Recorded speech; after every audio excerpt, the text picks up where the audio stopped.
Ningependa nyote muweze kukamilisha ada ya shule. Mbona kama mmeyeyusha mwalimu? Ila ni mapema sana.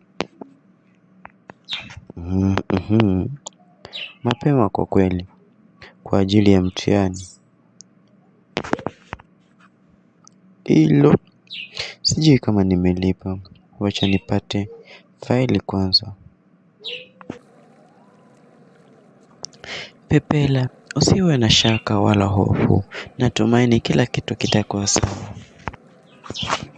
Nawaza mambo mengi. Naona niko karibu kukosa elimu. Pole sana Pepela.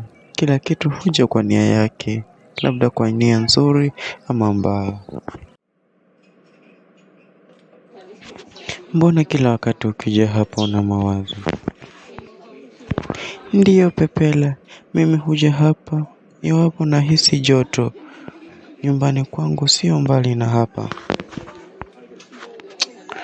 Pole sana mwalimu Mariam. Na pia itakuwaje uwe hapa na hapa ni maeneo ya hotelini na klabu? Ni kweli, wacha tu hayo yote utakuja kuyajua baadaye, ila asante sana kwa kunijulia hali. Wakati mwema. Mwalimu, pia nawe wakati mwema.